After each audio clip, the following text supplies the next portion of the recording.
Ministro do STF, Flávio Dino, proibiu a criação de novas leis que aumentam os penduricalhos salariais fora do teto do funcionalismo. Marco legal do transporte público perdeu trechos que permitiam a criação de impostos até sobre congestionamentos.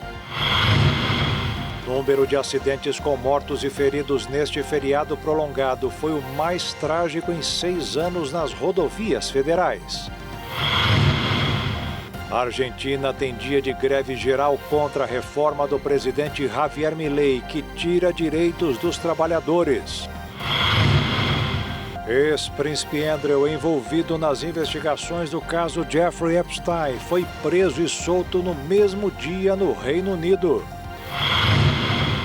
Presidente dos Estados Unidos Donald Trump fez a primeira reunião do Conselho da Paz criado para cuidar da faixa de Gaza. Sucos de uva vendidos no Brasil serão avaliados pela primeira vez em um concurso técnico de qualidade. Um novo estudo revelou os riscos à saúde provocados pelas consultas feitas em sites de inteligência artificial no lugar dos médicos. Agora no Jornal das 22.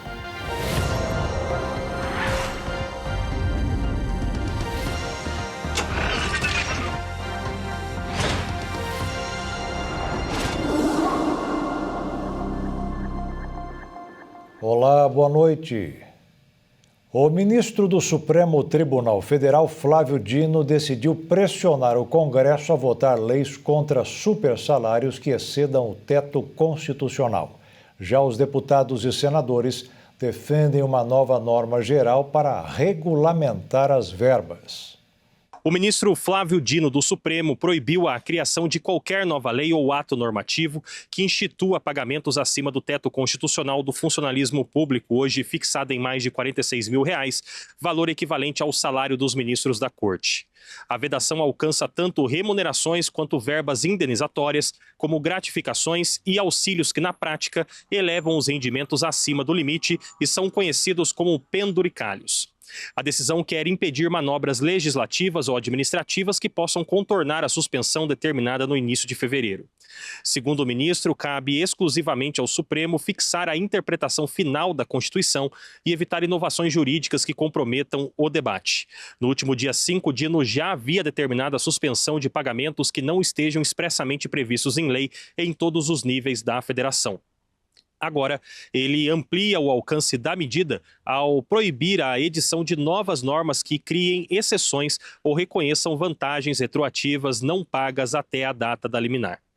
O ministro também reforçou o prazo de 60 dias para que o Executivo, Legislativo e Judiciário revisem os fundamentos legais das parcelas remuneratórias e suspendam aqueles sem respaldo normativo específico. A decisão determina ainda que o Congresso Nacional edite lei ordinária para definir de forma clara e objetiva quais verbas indenizatórias podem ficar de fora do teto, conforme previsão constitucional. Caso o Legislativo permaneça omisso, Dino sinalizou que o próprio Supremo poderá fixar um regime transitório para suspender pagamentos considerados irregulares. O debate ocorre em meio a movimentações no Congresso. Na véspera da decisão, o presidente Lula sancionou parcialmente projeto que reajusta salários de servidores do Legislativo, mas vetou dispositivos que criavam vantagens com potencial de ultrapassar o teto, como licença compensatória convertida em dinheiro e pagamentos retroativos. A decisão é monocrática e vai ser submetida ao plenário do Supremo na próxima semana. Enquanto isso, ficam vedadas novas iniciativas legislativas ou administrativas que ampliem remunerações acima do teto. O feriado prolongado foi marcado por várias tragédias nas estradas brasileiras. O número de mortes aumentou mais de 50%. Foi o período mais violento desde o ano 2020 nas rodovias federais de todo o país. As rodovias federais brasileiras registraram mais de 1.000 acidentes de trânsito durante o último feriado prolongado. De acordo com dados preliminares divulgados pela Polícia Rodoviária Federal, foram contabilizadas 1.095 ocorrências entre sexta-feira e terça-feira, período marcado por aumento significativo no fluxo de veículos nas estradas do país. O balanço parcial aponta ainda crescimento expressivo no número de mortes. Em 6 dias de operação, a corporação registrou 130 óbitos e 1.400 1.481 pessoas feridas em cerca de 1.200 sinistros, o que representa alta de 52,9% nas fatalidades em comparação com o mesmo intervalo anterior. Esse foi o período mais violento nas rodovias federais desde o início da década de 2020. Durante as ações de fiscalização, os agentes captaram aproximadamente 55 mil imagens de veículos trafegando acima da velocidade permitida.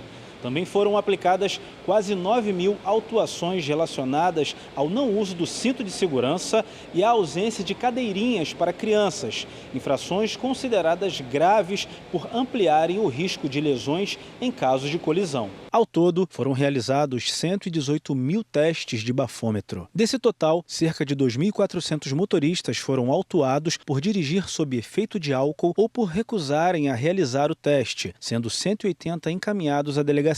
A corporação informou que a perícia vai apurar as circunstâncias dos acidentes, incluindo condições dos veículos e eventuais irregularidades, e ressaltou que, apesar das melhorias na infraestrutura viária, ainda não é possível atribuir o aumento das mortes à qualidade das estradas. Segundo a direção da PRF, parte das ocorrências envolveu transporte irregular de passageiros e excesso de ocupantes nos veículos, o que deve motivar reforço na fiscalização em parceria com outros órgãos. O dirigente também mencionou a dificuldade histórica de consolidar uma cultura de respeito às normas de trânsito no país e avaliou que mudanças recentes na legislação, como ampliação do limite de pontos para suspensão da CNH e atrasos na ativação de radares, podem contribuir para uma percepção equivocada de tolerância às infrações.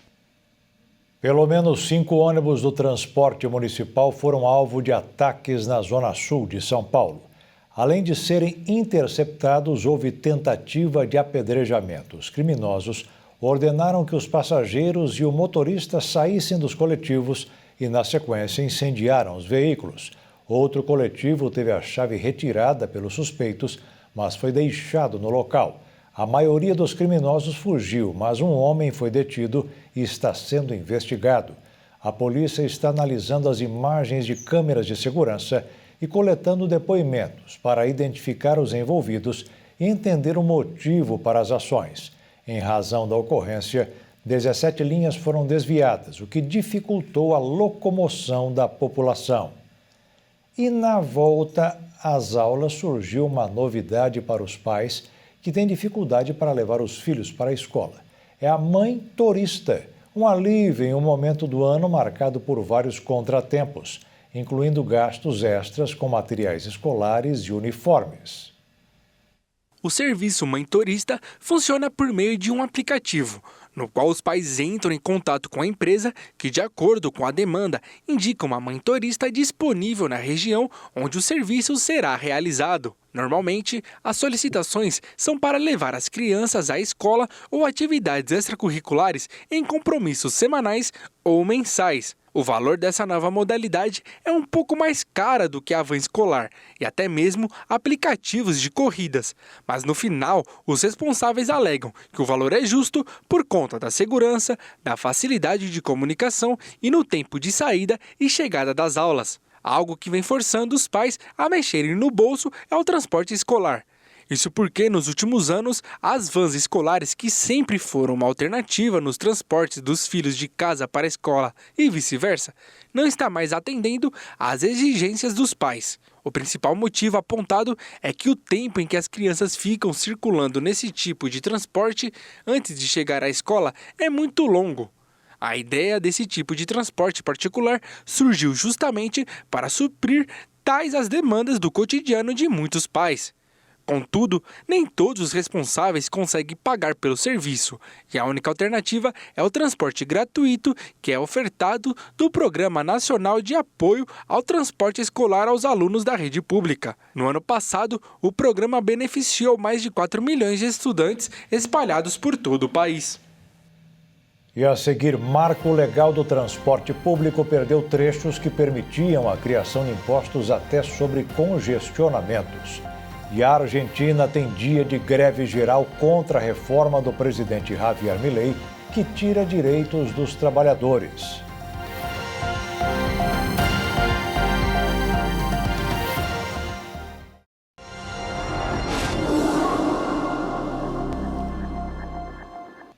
O deputado e relator do Marco Legal do Transporte Público, José Priante, do MDB do Pará, retirou trechos que abriam espaço para novas taxas no trânsito ou pelo estacionamento de veículos. Ao apresentar o relatório, ele afirmou que não vai criar novos impostos. Os trechos abriam margem à criação de taxas e impostos municipais sobre congestionamento e estacionamento de veículos privados. O Senado havia incluído essas tarifas no fim de 2024 para financiar os serviços de ônibus nas cidades. O projeto teve a urgência aprovada na semana passada na Câmara dos Deputados. Esse projeto, do jeito que está, veio do Senado. Fui designado relator na Câmara dos Deputados pelo presidente Hugo Mota.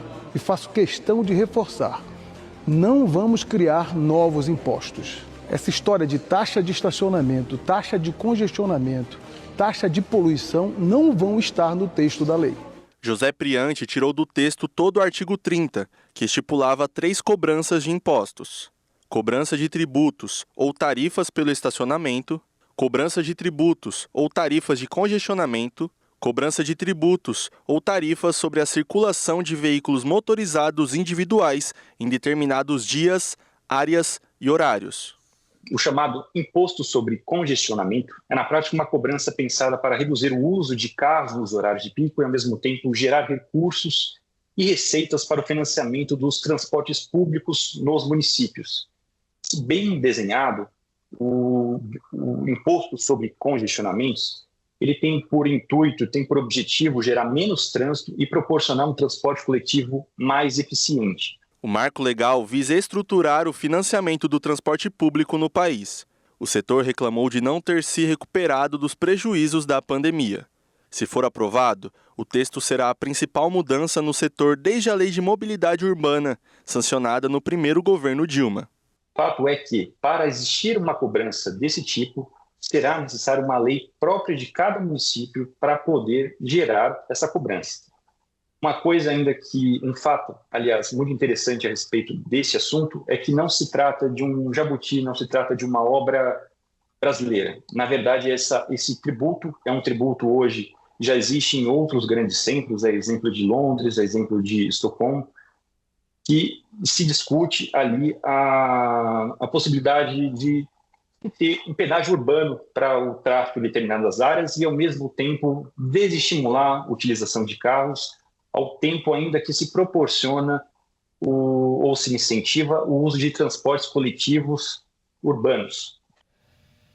A economia brasileira cresceu 2,5% no ano passado. Em 2024, o IBC-BR foi de 3,7%.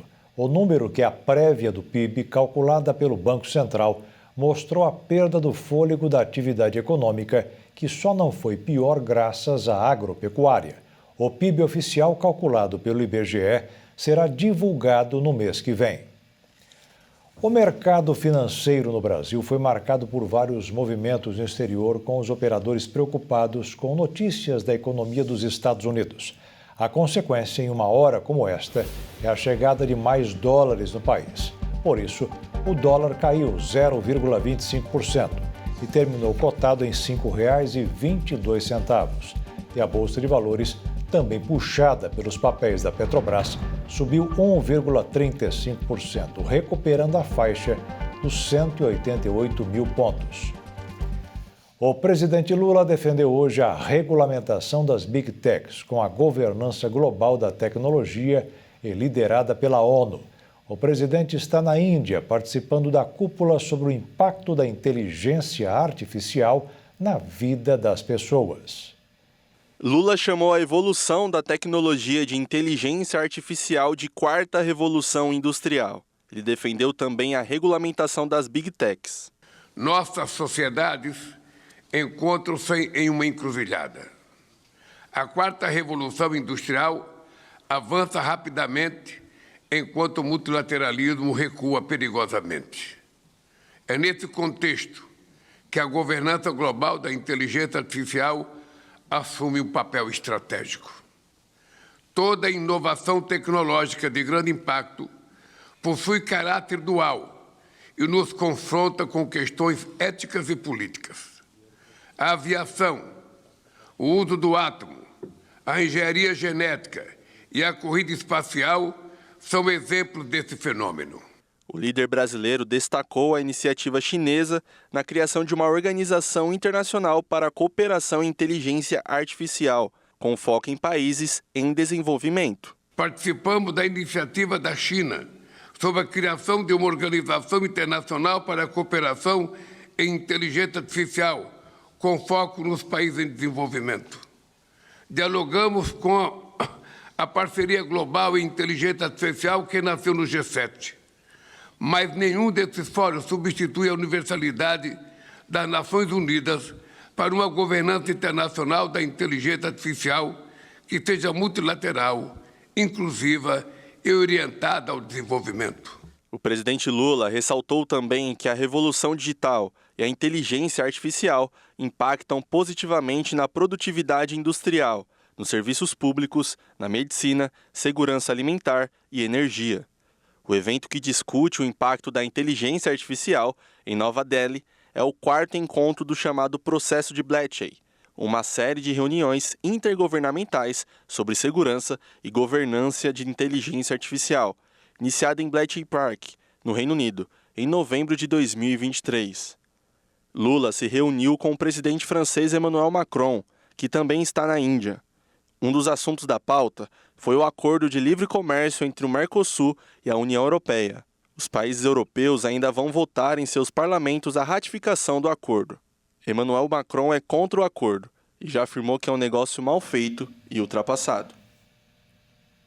Os argentinos fizeram hoje um dia de greve geral. É um protesto contra o projeto de reforma trabalhista que começou a ser analisado pela Câmara dos Deputados com medidas polêmicas, como a permissão de jornadas de trabalho de até 12 horas por dia, sem o pagamento de hora extra. O texto também afirma que haverá reação em casos de episódio de violência e informa que a cobertura por parte dos profissionais de imprensa deverá ocorrer em uma zona exclusiva delimitada em ruas laterais à praça em frente ao parlamento. A reforma que motivou a greve propõe modernizar as relações de trabalho e reduzir o poder dos sindicatos e os custos trabalhistas. A medida foi aprovada no Senado, ao contrário de outras iniciativas que naufragaram na Câmara, depois que o governo deu como certo o apoio de outros blocos. Os protestos realizados hoje foram em frente ao Congresso, onde a reforma trabalhista está sendo discutida pela Câmara dos Deputados. Durante a manifestação, foram registrados confrontos entre os participantes dos protestos e as forças de segurança. De acordo com a polícia argentina, alguns manifestantes foram presos porque estavam exaltados. Os principais sindicatos do transporte de passageiros aderiram inicialmente ao protesto iniciado nesta quinta-feira. Segundo a companhia aérea Aerolíneas Argentina, 255 voos foram cancelados, afetando 31 mil passageiros. Trabalhadores portuários também participam da paralisação.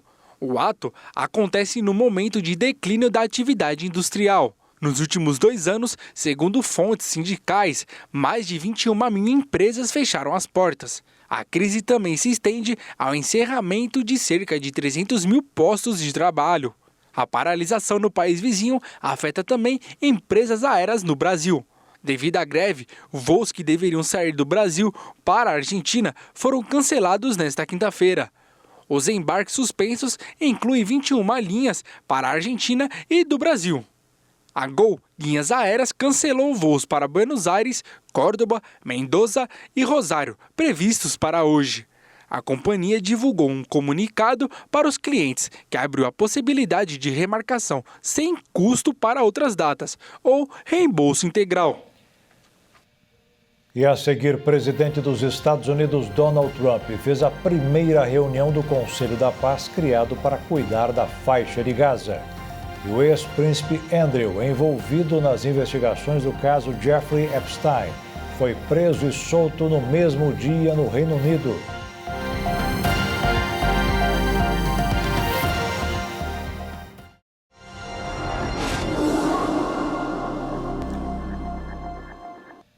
A funcionária da Receita Federal, Ruth Machado dos Santos, foi afastada por supostamente ter acessado dados cadastrais de Viviane Barsi, esposa do ministro Alexandre de Moraes.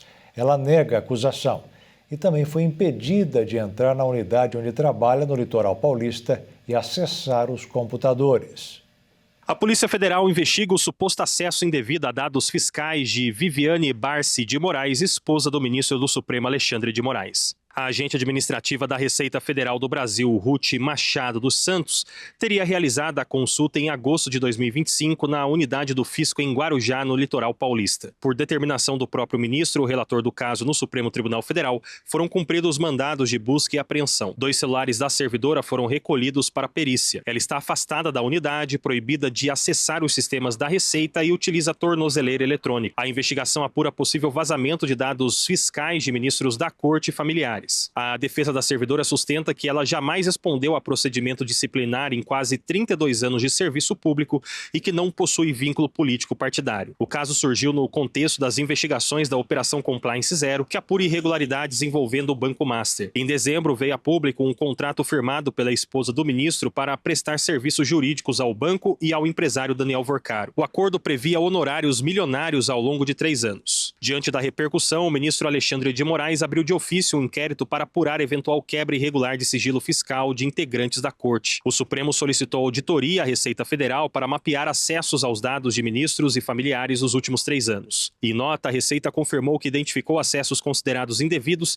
e afirmou que os seus sistemas são integralmente rastreáveis. O órgão destacou que o acesso a dados sigilosos sem procedimento fiscal instaurado pode resultar em demissão e responsabilização criminal. Segundo a Polícia Federal, houve registro de acesso aos dados cadastrais da advogada como CPF e filiação. A servidora nega qualquer consulta irregular e afirma que pode comprovar que estava em atendimento no momento do suposto acesso. Em depoimento, Ruth afirmou que não compartilhou senhas ou tokens institucionais e disse não saber se suas credenciais poderiam ter sido utilizadas por terceiros. Além de Ruth, outros 3 servidores tiveram os nomes divulgados por decisão do Supremo após representação da Procuradoria-Geral da República. A medida foi considerada incomum por investigadores, já que normalmente a identidade de alvos é reservada nesta fase. Internamente, há divergências no Supremo sobre o alcance do inquérito. Parte dos ministros defende a apuração rigorosa de eventual vazamento. Outra ala avalia que a investigação pode gerar tensão institucional com órgãos de controle. A defesa da servidora afirma confiar na apuração técnica dos fatos e sustenta que, ao final, ficará demonstrado que ela não concorreu para qualquer infração penal. O inquérito segue sob relatoria de Alexandre de Moraes e pode resultar tanto em responsabilização administrativa quanto criminal, caso seja comprovado o acesso indevido ou vazamento de informações protegidas por sigilo fiscal. O ministro do STF, Alexandre de Moraes, intimou o presidente da União Nacional dos Auditores Fiscais a prestar depoimento à Polícia Federal. Kleber Cabral terá que dar explicações amanhã sobre as críticas que fez às operações feitas contra auditores da Receita Federal por suspeita de vazamento de dados sigilosos de ministros do Supremo. A polícia britânica prendeu o ex-príncipe Andrew, irmão mais novo do rei Charles III. Ele foi detido no dia do seu aniversário por suspeita de envolvimento com o bilionário americano Jeffrey Epstein. Andrew pagou fiança e foi liberado. Carros de polícia sem identificação e cerca de 8 agentes à paisana foram até a casa de campo em Sandringham, no leste da Inglaterra, onde Andrew vive. O ex-príncipe Andrew Mountbatten Windsor foi preso por suspeita de má conduta em cargo público, devido aos seus vínculos com Jeffrey Epstein. O terceiro filho da rainha Elizabeth II foi o primeiro do alto escalão da família real britânica a ser preso em quase 400 anos. O ex-príncipe Andrew se mudou no início deste mês, após deixar a sua mansão na propriedade da família real em Windsor, onde viveu por anos. A mudança de residência ocorreu na esteira de novas revelações sobre seus vínculos com Epstein, nos arquivos divulgados pelo governo dos Estados Unidos. A nova leva de documentos trouxe novamente o foco para Andrew e representou mais um capítulo na crise envolvendo a família real britânica. O filho da rainha Elizabeth II foi tirado de todos os títulos reais no ano passado, devido aos laços com o bilionário americano Jeffrey Epstein, o que manchou a imagem da realeza. Na prática, Andrew já não é mais um membro da família real, mas permaneceu na linha de sucessão ao trono, ocupando a 8ª posição. O ex-príncipe sempre negou qualquer irregularidade em relação a Epstein e já disse que se arrependeu de ser amigo do criminoso sexual. Em fotos incluídas no mais recente lote de arquivos, o ex-duque apareceu ajoelhado sobre uma mulher deitada no chão. O Departamento de Justiça dos Estados Unidos também publicou e-mails separados que sugeriram que Epstein convidou Andrew para jantar com uma mulher russa de 26 anos. A relação de Andrew com o bilionário americano foi denunciada por Virginia Giuffre, que acusou o então príncipe de abuso sexual. Ela acusou Andrew de ter cometido abuso em 3 ocasiões, quando ela tinha 17 anos. Os episódios teriam ocorrido com a ajuda de Epstein. Virginia Giuffre se suicidou no ano passado. Após a prisão do ex-príncipe, a família de Giuffre afirmou que ninguém está acima da lei. O rei Charles III também se pronunciou após a prisão do irmão. Ele demonstrou preocupação, mas disse que a lei deve seguir seu curso. O presidente Donald Trump realizou a primeira reunião do Conselho de Paz lançado há um mês. Hoje foi discutida a reconstrução da faixa de Gaza, além de maneiras para pressionar o Irã a fazer um acordo sobre o seu programa nuclear. Antes da reunião do seu Conselho da Paz, havia expectativa de que o presidente americano Donald Trump anunciasse o envio de novas tropas para Gaza. O primeiro-ministro israelense Benjamin Netanyahu afirmou em pronunciamento que não haverá reconstrução da faixa de Gaza sem o desarmamento do grupo islamista palestino Hamas. Mas, segundo Donald Trump, o Hamas vai se desfazer de suas armas e Gaza não será mais um foco de radicalismo e terrorismo. Trump revelou que vários aliados dos Estados Unidos contribuíram com mais de 7 bilhões de dólares, o equivalente a quase 40 bilhões de reais, para ajudar na recuperação de Gaza, devastada por bombardeios de Israel durante 2 anos de guerra contra o grupo terrorista Hamas. O valor, entretanto, corresponde a apenas 10% dos 70 bilhões de dólares que seriam necessários para reconstruir o território ao longo de décadas, de acordo com a Organização das Nações Unidas. O projeto apresentado pelo Conselho da Paz prevê que a curto prazo sejam removidos escombros e munições não detonadas, além do restabelecimento das cadeias de suprimento e do fornecimento de água, saneamento e energia. Na sequência, está prevista a construção de moradias permanentes, hospitais, clínicas, escolas e universidades. Também a longo prazo é esperada a construção de arranha-céus à beira-mar, com infraestrutura de transporte, exploração de recursos energéticos e desenvolvimento urbano avançado, além da implementação de internet de alta velocidade para toda a população até julho deste ano, com o objetivo de possibilitar pagamentos por carteira digital, que será uma forma de retomar o comércio em Gaza. Por fim, Donald Trump afirmou que decidirá em 10 dias o que fazer em relação ao Irã, caso não se chegue a um acordo sobre o programa nuclear do país persa. Ele voltou a ameaçar Teherã com consequências negativas se não houver avanços. Autoridades dos 2 países se reuniram em Genebra, na Suíça, para negociações sobre o programa nuclear iraniano. Os iranianos afirmaram que o encontro de 3 horas foi produtivo e mencionaram novas reuniões. Já os americanos demonstraram certo descontentamento diante da ausência de acordo, o que pode acelerar os preparativos para um possível ataque ao Irã. O ex-presidente da Coreia do Sul, Yoon Suk-yeol, foi condenado à prisão perpétua. Ele foi considerado culpado por liderar uma tentativa de golpe com a decretação de uma lei marcial contra os opositores. O juiz Ji Gyun-yong, do Tribunal do Distrito Central de Seul, afirmou que a declaração de lei marcial resultou em enormes custos sociais e é difícil encontrar qualquer indício de que o réu tenha demonstrado arrependimento. Yoon decretou a lei marcial em um discurso exibido na televisão para todo o país, em dezembro de 2024. Na ocasião, ele afirmou que eram necessárias medidas drásticas para erradicar as forças antiestatais. O ex-presidente conservador, de 65 anos, foi destituído do cargo, detido e acusado de uma série de crimes, de insurreição até obstrução da justiça. O juiz Ji lembrou que Yoon enviou militares à sede do Legislativo para silenciar os opositores políticos. O ex-ministro da Defesa, Kyung Yong-hyun, foi condenado a 30 anos de prisão pelo seu papel na crise. Os promotores solicitaram uma pena mais dura pelas acusações de insurreição contra Yoon e pediram ao Tribunal de Seul que determinasse a pena de morte contra o ex-presidente. Milhares de simpatizantes de Yoon se reuniram diante do tribunal da capital com cartazes para expressar apoio e pedir a retirada das acusações. Centenas de policiais foram mobilizados nas imediações do tribunal para impedir qualquer tipo de distúrbio.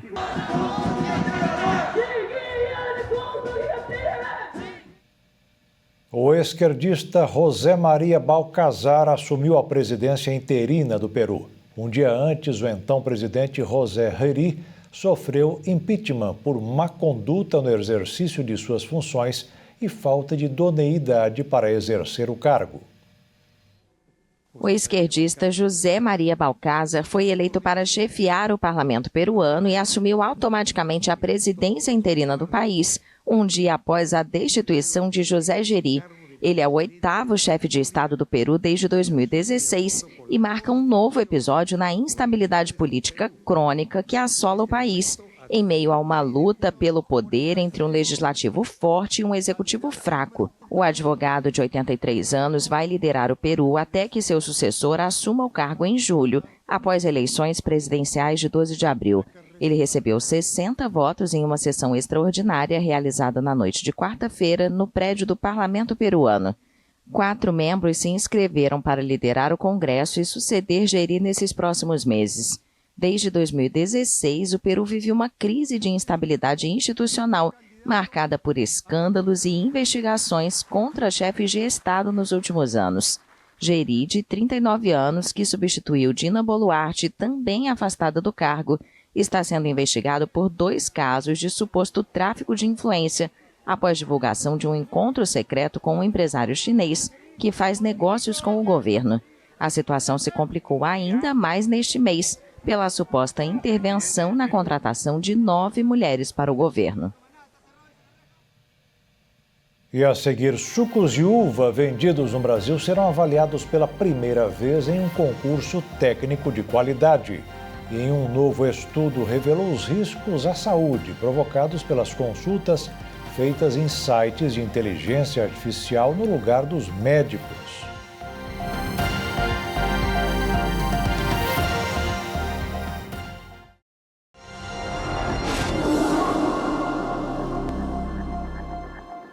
O verão já provocou um aumento de 25% no turismo das cidades do litoral brasileiro. E a previsão é de um novo extra no faturamento, porque a estação mais quente do ano só deverá terminar no dia 20 de março. O movimento intenso de visitantes durante o verão resultou em um avanço médio de 25% nas transações realizadas em restaurantes entre dezembro e janeiro, somando cerca de 360 milhões de reais no período. O desempenho reforça o peso do turismo para a economia local, especialmente em municípios litorâneos, onde a alta temporada representa a principal fonte de renda para comerciantes e trabalhadores do setor de serviços. Entre as 5 regiões com maior expansão percentual nas vendas, 4 estão situadas no litoral. O maior crescimento foi observado em João Pessoa, que registrou aumento de 45% no volume de pagamentos. Na sequência, aparece a Baixada Santista, com avanço de 32%. Também se destacaram Recife, com alta de 29%, e Balneário Camboriú, que teve crescimento de 10%. Para empresários locais, o resultado confirma a importância estratégica do turismo para manter negócios ativos, gerar empregos temporários e ampliar a circulação de renda. Em cidades costeiras, a chegada de visitantes movimenta não apenas restaurantes, mas também hotéis, transporte e comércio em geral, criando um efeito multiplicador que sustenta a economia regional ao longo do ano. Os sucos de uva vendidos no Brasil serão submetidos a uma iniciativa inédita de análise de qualidade. A Associação Brasileira de Enologia organizou um concurso técnico que poderá refletir no avanço do consumo da bebida no país. O consumo de suco de uva no Brasil disparou e já ultrapassa 270 milhões de litros por ano, de acordo com dados do Ministério da Agricultura.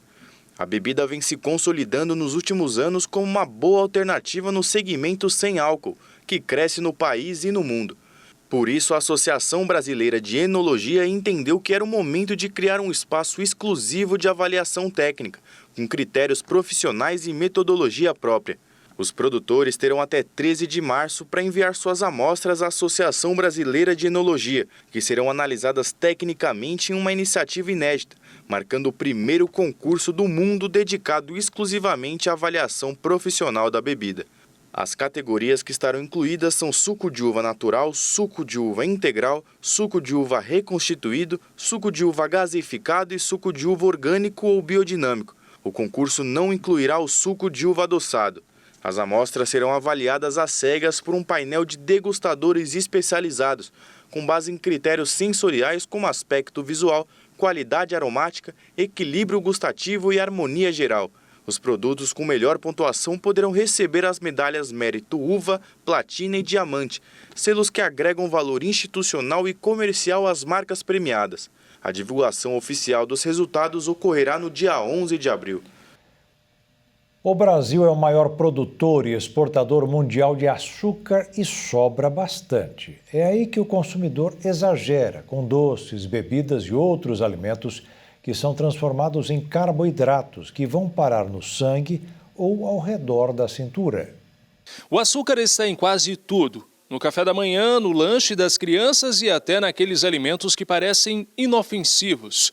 Segundo especialistas, o brasileiro consome mais que o dobro do recomendado pela Organização Mundial da Saúde, 50 gramas por dia. Não é necessário que a gente consuma o açúcar branco, é necessário que a gente tenha um mínimo consumo de carboidrato, que pode ser alcançado por outras fontes alimentares que não o açúcar diretamente. Então, no arroz, no macarrão, numa batata, qualquer alimento que seja fonte de carboidrato já é suficiente para cumprir esse papel de energia que o nosso corpo precisa. Como é que foi essa decisão? O que te motivou a isso? Motivou por causa que meu pai era diabético, né? Aí ele com ruim estado grave, acabou falecendo devido desse problema. Aí eu mesmo tomei uma decisão que minhas irmãs, a maioria, todas também é diabética. Eu falei, antes de acontecer, eu vou cortar o mal pela raiz. Corra as léguas, mas de vez em quando eu tomo um cafezinho com açúcar. A intenção é reduzir de forma gradativa. Então, um café com um pouco mais de açúcar hoje, amanhã você diminui um pouquinho, até conseguir tirar. Tudo bem se não conseguir tirar de vez, tudo bem se você conseguir apenas com adoçante, já é melhor. O ideal, no mundo ideal, seria de fato retirar total, mas fazer isso de forma gradativa para não gerar uma compulsão. Após orientação médica, Antônia tem moderado na hora das refeições. Adoeci um pouco e aí tive que cuidar um pouco da saúde, né? Porque se a gente não cuidar, vai antecipar nossos dias mais rápido ainda, né? Uma das solicitações, então, foi a redução do açúcar. Foi açúcar, e principalmente nas frutas e nos pãezinhos, mais que ela recomendou, né? O problema é que, atualmente, o açúcar aparece com muitos nomes diferentes nos rótulos. A pessoa acha que está fazendo uma escolha saudável, mas está ingerindo muito mais do que imagina. Quanto às frutas, o equilíbrio é necessário apenas em alguns casos, como esclarece Maria Luísa. O ideal é a gente consumir assim, até 5 tipos de frutas no dia. Eu sei que muitas vezes isso não é habitual, né, do brasileiro. Consumir 1, 2 por dia já é o mais comum da gente ver. Busque fazer combinações e evite dar doces às crianças menores de 2 anos. Em até 2 anos não é indicado consumir açúcar. Então, colocar achocolatado na mamadeira da criança não é uma indicação, não mesmo. Pela OMS, pelo Ministério de Saúde, então a gente não deve fazer isso. Após os 2 anos, dá para introduzir um pouco de açúcar aqui e ali, até porque a gente vive numa sociedade que tem esse tipo de alimento o tempo todo. É muito prático, é muito cômodo dar isso para as nossas crianças. Mas então, depois dos 2 anos, é possível, é permitido, pensando no Ministério de Saúde, da OMS, porém com consciência e que seja pontualmente, que não é para virar rotina. A Agência Nacional de Saúde aprovou hoje um novo medicamento para tratar a fenilcetonúria. É uma doença rara, hereditária e que não tem cura. O diagnóstico sempre é feito com o teste do pezinho, pouco depois que uma criança nasce. Além de medicamentos durante a vida inteira, quem sofre precisa ser submetido a uma dieta restritiva, sem carnes, laticínios, ovos, feijão, soja e produtos com aspartame.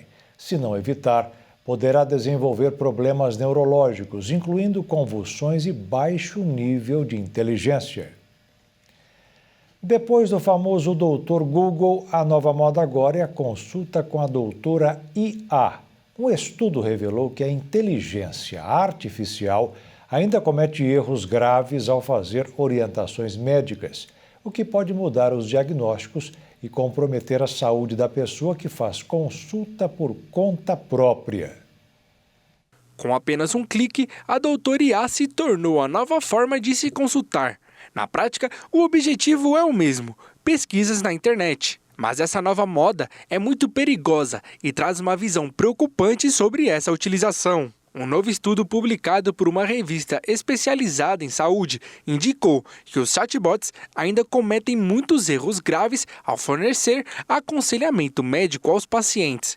Além de estarem frequentemente equivocados, a pesquisa constatou que os bots não eram melhores que o Google para orientar usuários diante dos diagnósticos corretos ou ajudá-los a decidir o que deveriam fazer em seguida. A tecnologia também apresentou riscos específicos, como no fornecimento de informações falsas ou mudando drasticamente suas recomendações, dependendo de pequenas variações na forma como as perguntas são formuladas. Quando os pesquisadores analisaram mais profundamente essas interações, descobriram um cenário ainda pior. Os participantes não escreviam as informações completas, ou até mesmo os sintomas mais relevantes. Assim, os chatbots acabavam dando recomendações com uma visão incompleta do problema. Um exemplo disso foi quando o modelo sugeriu a um usuário que as fortes dores no estômago que duraram 1 hora poderiam ter sido causadas por indigestão. Mas como o participante não havia incluído maiores detalhes sobre a intensidade, localidade da dor e com que frequência estava tendo os sintomas, o diagnóstico ficou incompleto e sem um resultado definitivo. Mesmo com um cenário desfavorável, quando os pesquisadores escreveram o cenário médico completo, eles diagnosticaram corretamente o problema em quase 95% das vezes. Segundo os pesquisadores, a variação nas respostas é um fator preocupante, porque mostra que a orientação dos chatbots pode mudar drasticamente por causa de detalhes mínimos na forma de escrever. Apesar da popularidade e facilidade de conseguir respostas rápidas, a inteligência artificial não substitui a avaliação médica profissional e pode falhar justamente nos casos em que a decisão correta é mais urgente. Um estudo está mobilizando moradores, trabalhadores rurais e conhecedores do bioma pantaneiro para mapear a presença do tatu-bola no Mato Grosso do Sul. A iniciativa do projeto Tatu Canastra é para reunir informações que possam contribuir para a conservação da espécie. A pergunta é a seguinte: você já viu um tatu-bola? Se sim, tirou sorte grande. Isso porque a espécie foi reclassificada na lista vermelha nacional da fauna brasileira ameaçada de extinção. O agravamento do seu estado de conservação passou de quase ameaçado para em perigo, o que preocupa os protetores. Ela perdeu mais de 50% da área de ocorrência dele nos últimos 5 anos, principalmente por causa dos grandes incêndios que ocorreram no Pantanal. Ele explica que no Brasil há 2 diferentes espécies de tatu-bola. Uma é da caatinga, que até virou mascote na Copa do Mundo. Já a outra é predominante, da região centro-oeste. O tatu-bola do centro-oeste é uma espécie que ocorre no Brasil, na Bolívia, no Paraguai e na Argentina. Então, para a gente é mais a parte mais norte da distribuição dessa espécie. No Brasil, essa espécie ocorre no Mato Grosso do Sul e no Mato Grosso, bem na parte Pantanal, Serra do Amolar e um pouco da parte de transição Pantanal-Cerrado. O tatu da caatinga ocorre só na caatinga. Ele é endêmico do Brasil. Marnot, por exemplo, trabalha há décadas com variadas espécies de tatus. Ele próprio faz um tempão que não vê um presencialmente. A última vez que eu vi essa espécie, faz uns 20 anos, justamente na fazenda Acurizal, na Serra do Amolar. E diante deste cenário, as entidades ambientais estão convocando a população de Mato Grosso do Sul a responder um questionário para saber onde a espécie ainda se faz presente ou se alguma localidade ela deixou de existir. Estamos fazendo apelo à população dos proprietários de fazenda, os peões, brigadistas, guias de turismo, todas essas pessoas, qualquer pessoa que já viu o tatu-bola, preencher esse questionário que está nas nossas redes para a gente entender melhor a distribuição do animal. A gente precisa saber onde ele ocorre exatamente. E esse mapeamento vai ser utilizado em maio desse ano, de novo pelo governo brasileiro e os especialistas em tatu, os pesquisadores, para criar um plano de ação para tentar salvar essa espécie. E se por acaso se deparar com algum deles pelo caminho, preste atenção nessa dica, pois pode ser primordial para a preservação da espécie. Aqui no Mato Grosso do Sul, a gente muitas vezes chama outro tatu de bola, esse é o tatu de rabo mole, que é bem diferente. Eles têm mais ou menos o mesmo tamanho, mas um comportamento bem diferente. O tatu rabo mole, ele é bem orelhudo e o rabo dele não tem escamas, mas a característica dele é que quando ele se assusta, ele cava muito rapidamente um buraco cilíndrico, então ele vai embaixo da terra muito rapidamente, então ele cava. Já o tatu-bola, quando ele se assusta, ele vira uma bola. Então essa forma que você vê. Então cuidado de não confundir. Por isso nas nossas redes tem umas imagens comparando as duas espécies. E o Jornal das 22 termina aqui. Uma boa noite para você e fique na paz. Tchau.